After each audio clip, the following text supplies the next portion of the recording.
Projet 00, c'était une asso qui avait été créée à l'époque du projet Crime of Mind, en 2010 environ.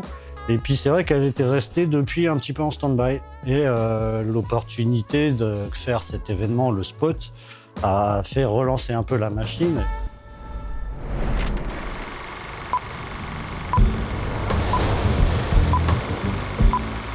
L'histoire, c'est qu'à un moment, la Poste, ailleurs en France, avait déjà eu l'occasion de proposer les bâtiments à des artistes.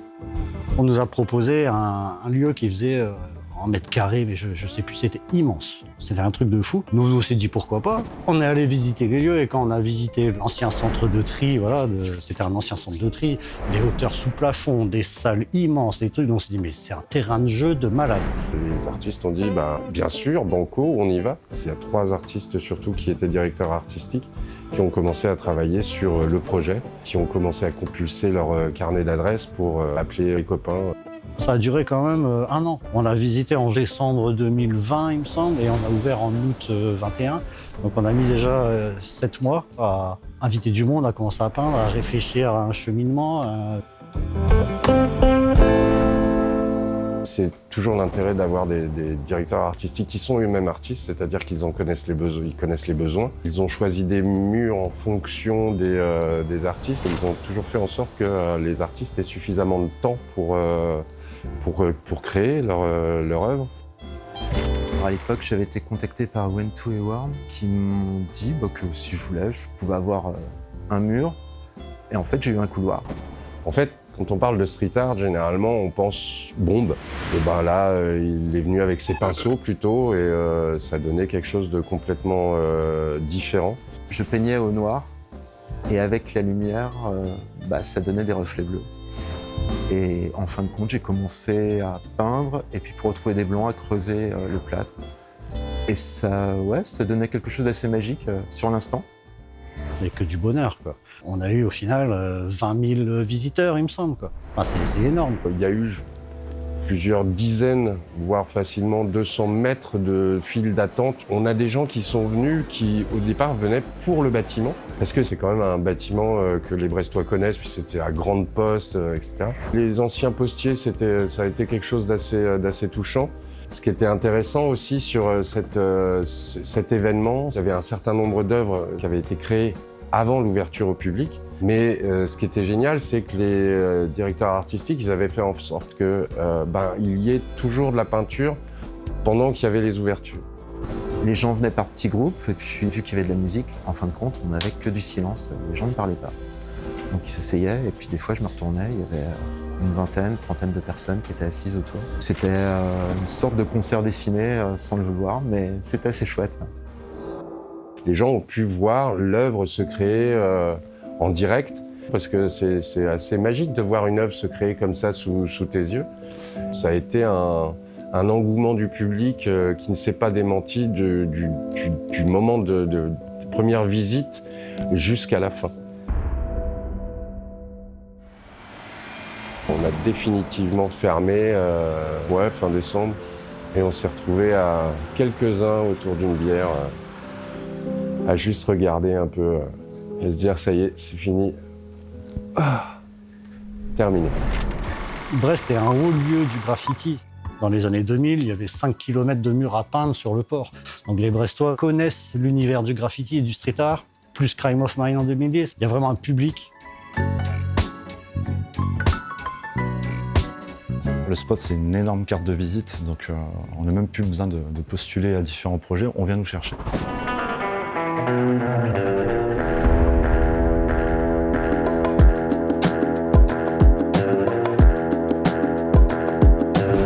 On était à l'affût, nous, de trouver des locaux, des lieux abandonnés, c'est notre terrain de jeu.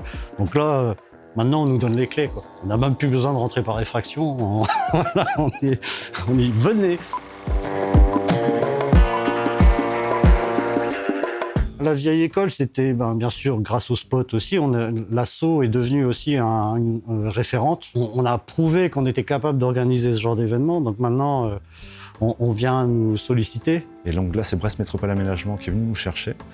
Ils voulaient en fait utiliser les locaux avant que l'école soit détruite. Et ils nous ont demandé ce qu'on pouvait en faire.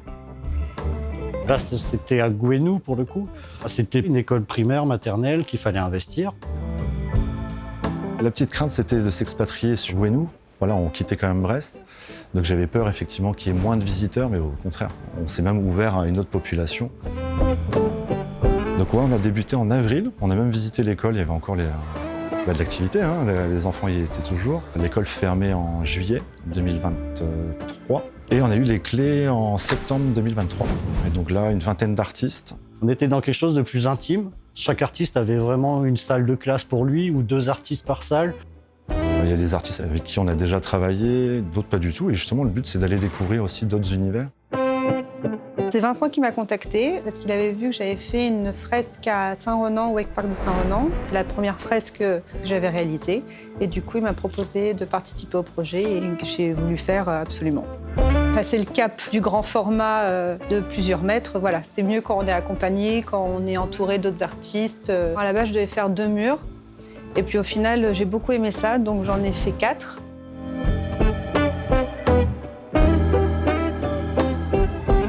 J'avais déjà fait le boxeur. Par contre, toute la mise en scène autour, avec le ring, ça a été mis en place. Avec Ti et puis TKX, j'avais imprimé la soudose, mais sans les tatouages. Je m'étais amusé à faire des dessins d'enfants sur ce qui est devenu la maîtresse. C'était autre chose. Il y avait tout l'univers aussi de l'école qui se retrouvait dans chaque fresque. Les gens qui passaient, qui reconnaissaient les endroits, qui redécouvraient des choses, parce que c'était repeint. Ça donnait une ambiance particulière. Utiliser donc le mobilier de l'école. Je pense à la classe de Wentou notamment, ou Cannibal Letters aussi. Les estrades, les chaises, les tables. Des murs vierges, des lieux à réinventer. Enfin, c'est des pages blanches où on peut s'amuser. C'est génial, quoi. On s'éclate. Ils ont pu réaliser leurs fresques en amont ou aussi en même temps que les visites. Donc exactement dans la même idée que le spot. Donc il y a une entrée principale et à la sortie on retrouvait le shop également. Je voyais plus les personnes au shop parce qu'on pouvait exposer des tableaux ou des prints. Je préférais voir ce que les gens pensaient de mes fresques. On a un retour plus intimiste.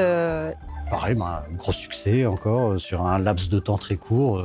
On a eu d'énormes remerciements. Là pour la vieille école, donc, il y avait 0 marche. Enfin, là c'était vraiment ouvert à tous. On pouvait se balader en poussette ou en déambulateur, suivant l'âge. C'était ça aussi l'objectif, donc que ce puisse être ouvert à tous et à toutes. Et de finir aussi par cette vente aux enchères qu'on a pu faire également au profit de Don Bosco. Donc vraiment, c'était d'utiliser et réutiliser donc, le mobilier de l'école. De pouvoir contribuer d'une part pour nous, valoriser les artistes, valoriser l'art et derrière pouvoir générer des bénéfices et faire des dons. Enfin, c'est énorme, c'est vraiment une grande fierté par rapport à ça. Hors les murs, c'était un petit peu la continuité du spot. Le spot, on était dans quelque chose de confiné.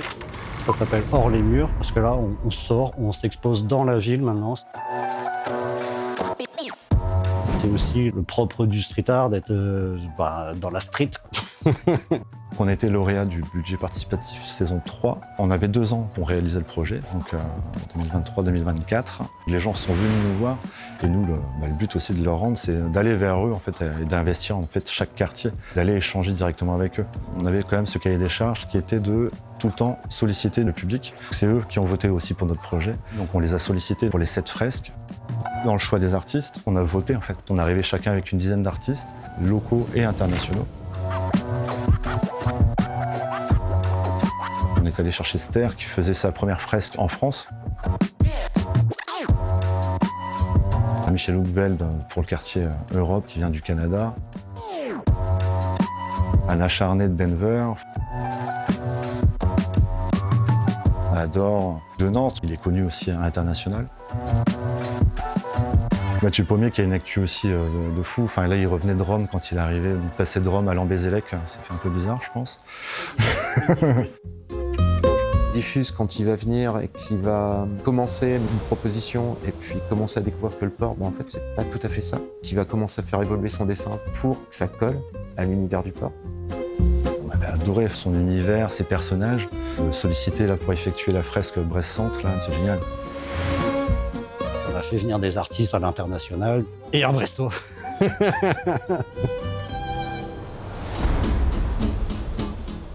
Ça fait du bien aussi de peindre à la maison. C'est une fierté aussi pour moi. On essaye d'investir vraiment des grandes façades, des gros immeubles sur des axes passants. C'est fantastique que sur un mur aussi grand, visible de si loin, c'est très, très agréable et je peux vous dire que c'est très apprécié dans le quartier. La première impression, c'est qu'on ne s'attendait pas à avoir une si belle chose. Cette fierté s'exprime aussi par les habitants eux-mêmes.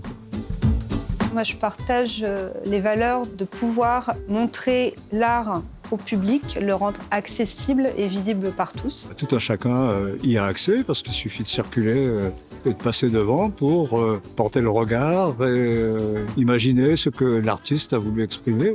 C'est gratuit, ça plaît à tout le monde. C'est vrai que c'est une œuvre d'art.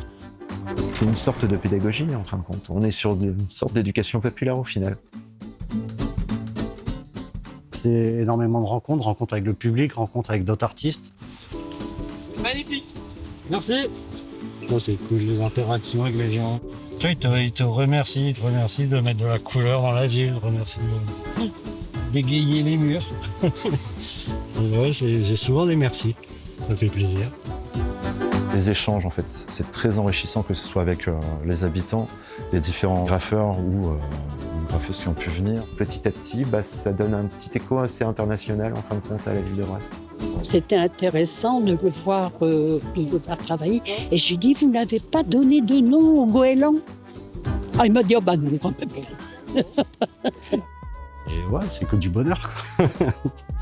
C'est une bonne initiative.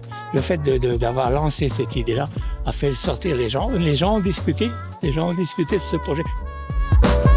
J'apprécie l'amélioration de la ville par ce genre d'œuvre. Il faut poursuivre dans cette voie.